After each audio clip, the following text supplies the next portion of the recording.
Olá pessoal, sejam bem-vindos a mais um vídeo do curso de desenvolvimento, do curso de programação para Web 2, do curso superior de tecnologia em sistemas para a internet. Na aula de hoje nós vamos abordar a plataforma JEE, relembrar um pouquinho do protocolo HTTP, que vocês viram na disciplina de protocolos de aplicação, e também vamos mostrar a estrutura de uma aplicação web. Nós vimos em aulas passadas, em vídeos passados, a estrutura de um projeto no Maven dentro da IDE Eclipse.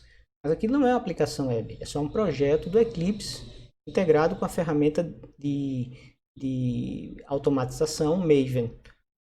Uma aplicação web ela tem uma outra estrutura de pastas, uma estrutura própria definida na especificação de servlets oficial, para que todos os servidores de aplicação e container servlets reconheçam essa estrutura de pastas e possam as aplicações possam ser intercambiáveis entre os diversos fabricantes de servidores de aplicação, ok?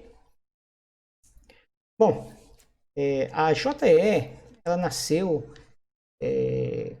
junto com a chamada economia da informação. A gente vive hoje em dia a era da economia da informação.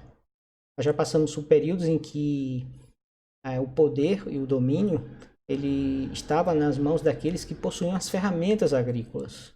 Então, as pessoas que possuíam os arados, as enxadas, os animais para cultivar o campo eram os detentores do poder. A economia baseada na agricultura. Depois, com a Revolução Industrial, o poder passou às mãos daqueles que eram donos das máquinas. As máquinas que produziam têxteis, que produziam energia, que faziam deslocamento humano, como locomotivas. Então, os grandes industriais passaram a ter poder porque dispunham dessas máquinas. Hoje em dia, nós vemos que cada vez mais quem tem a informação, quem consegue adquirir mais informação e saber de mais coisas, é quem detém verdadeiro poder. E indústrias como Google, empresas, melhor dizendo, como Google, como Facebook, Twitter e tantas outras empresas da era digital, são empresas extremamente poderosas, são empresas extremamente lucrativas, e parece que ficam incólumes a crises como essa crise que nós estamos vivendo atualmente, da pandemia da Covid-19. As ações da Apple, as ações da Tesla, as ações da Amazon, as ações do Facebook, da Google, só fazem crescer, não cai, tá? Mesmo diante da crise. Então, o que é essa economia da informação? Tá? Então, a economia da informação é justamente uma economia baseada na capacidade de transformar dados em informação, em algo útil. Porque dados nós temos gerado cada vez mais. Nós temos gerado mais dados do que em toda a história da humanidade, todo o restante da história da humanidade. Desde o primeiro tablete de barro em que o homem cunhou a primeira escrita, até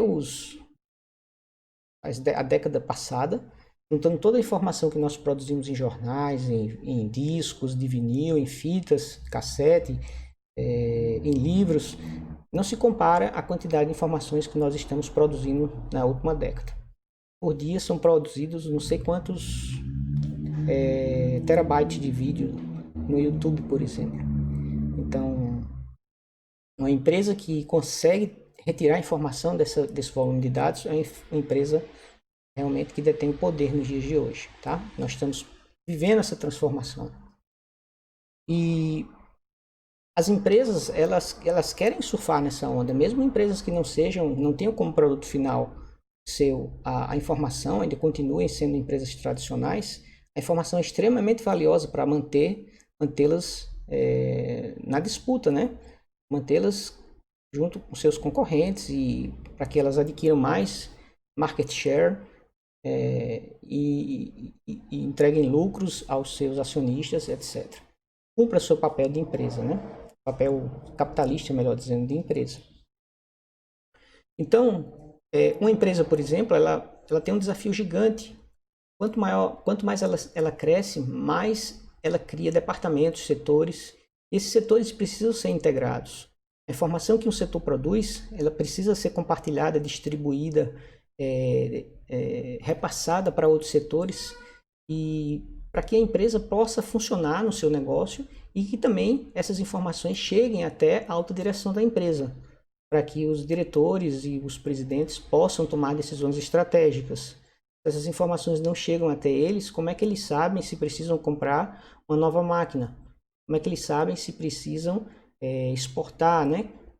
Diversificar a sua carteira de clientes para o mercado exterior? Então, todas essas decisões estratégicas dependem de informações que devem ser colhidas nos diversos ramos nos diversos setores da empresa, né? Desde a linha de produção até setores como contabilidade, finanças, departamento pessoal, etc.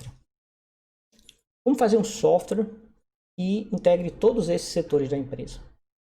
Então, antigamente você tinha cada empresa com seu software, esses softwares não conversavam e era difícil você ter tudo integrado e era difícil fazer com que os dados produzidos por esse software se transformassem em informações valiosas para os gerentes, o alto escalão da empresa. Então, criou-se a ideia dos sistemas chamados de ERP, Enterprise Resource Planning. Os Enterprise Resource Planning são softwares que tentam informatizar todos os aspectos de uma empresa.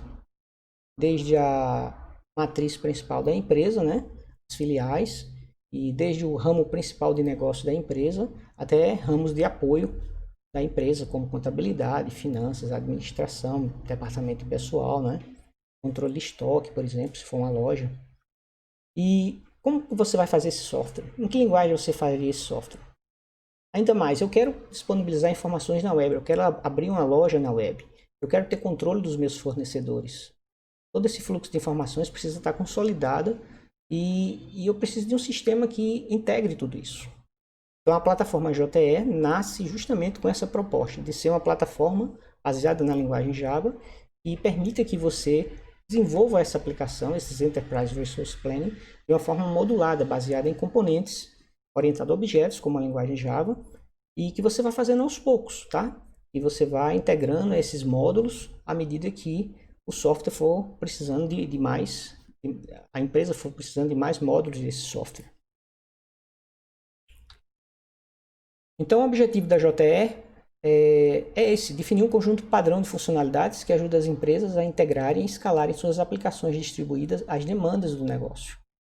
Tá? Então, que tecnologias você precisa disponibilizar para os desenvolvedores dessa empresa? Você precisa disponibilizar tecnologias que possam colocar o negócio deles na web, você precisa de tecnologias que permitam acessar mecanismos de comunicação, acessar redes sociais, gravar e recuperar informações de banco de dados relacionais ou de outros tipos de depósitos de dados, né? Como arquivos, até sistemas legados. Você pode ter um sistema, por exemplo, numa linguagem muito antiga em COBOL, mas que está estável, você não vai gastar recursos refazendo ele, e ele pode servir de fonte de dados para o seu programa escrito na JE, por exemplo. Né?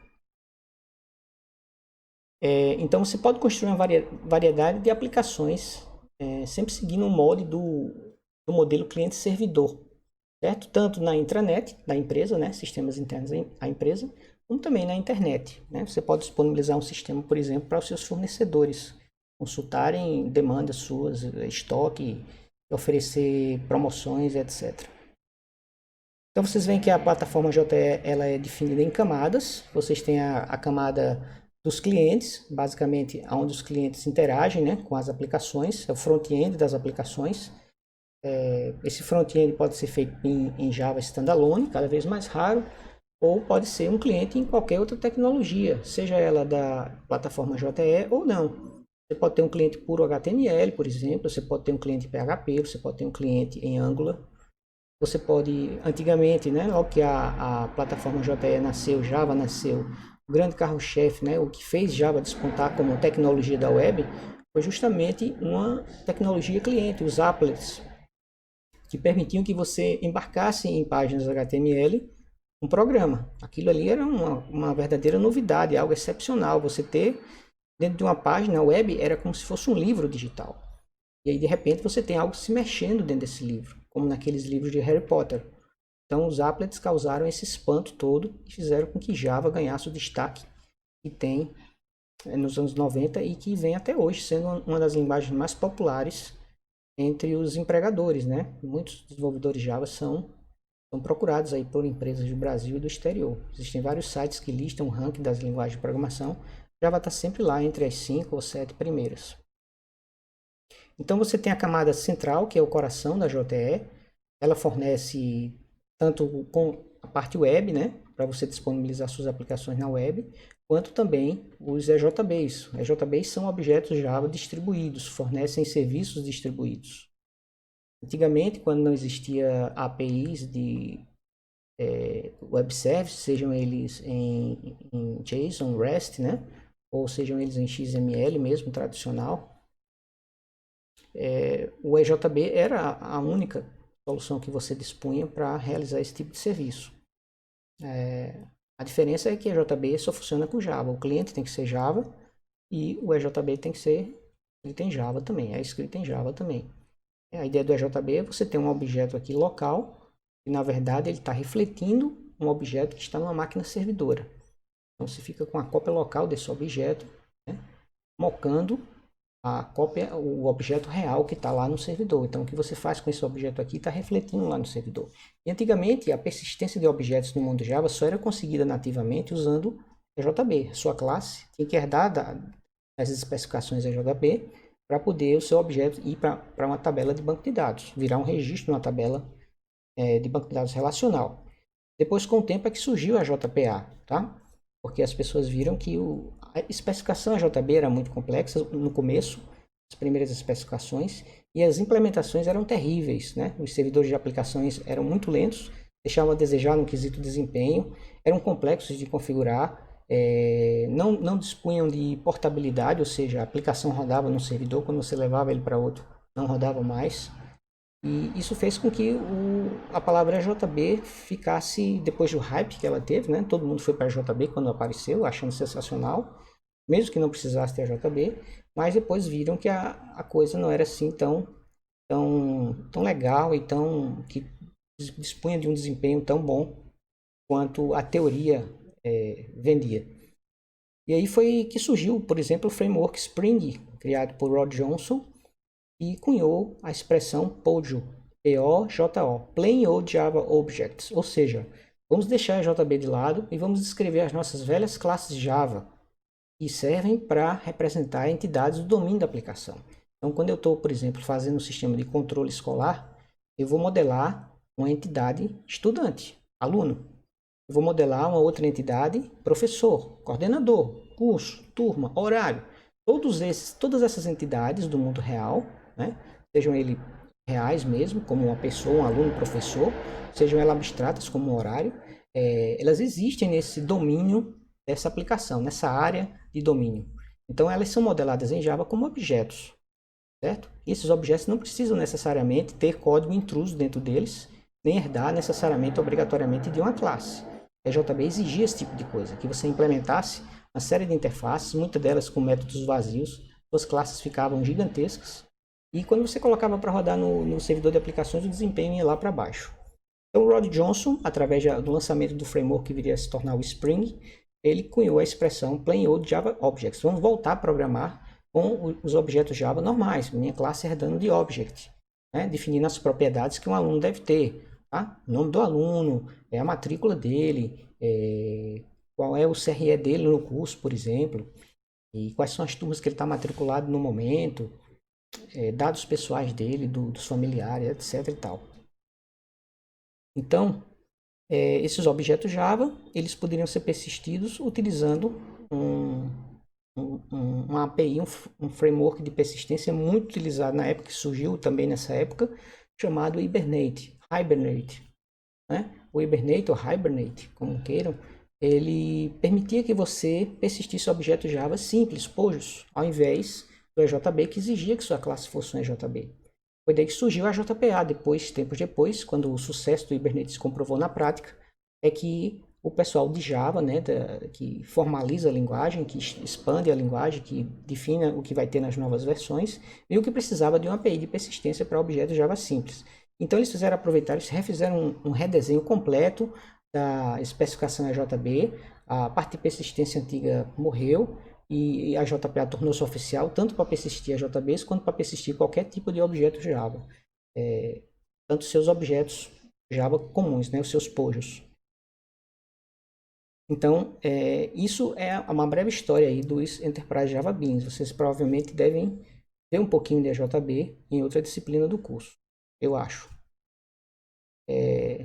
Não sei se ainda vale a pena ver a JB, não sei como é que tá, eu nunca trabalhei com a JB, minha parte é mais a parte de web. E então nós temos aqui também na camada central a parte de web, que é justamente o nosso curso. Nosso curso é esse retângulo onde lê esse container web. Nosso curso é justamente essa parte aqui. Ficou fora de lugar aqui, o retângulo vermelho virou um quadrado vermelho. Então essa camada daqui, eu vou voltar. Essa camada daqui, ela especifica justamente o que você deve fazer para colocar informação na web.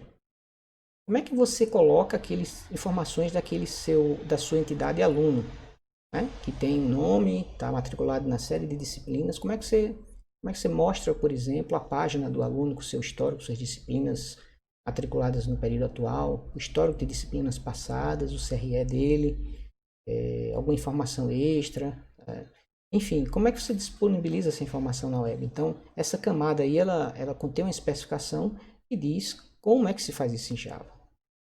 Certo? Então, com isso, o seu Enterprise Resource Planning pode disponibilizar informações na web através de Java.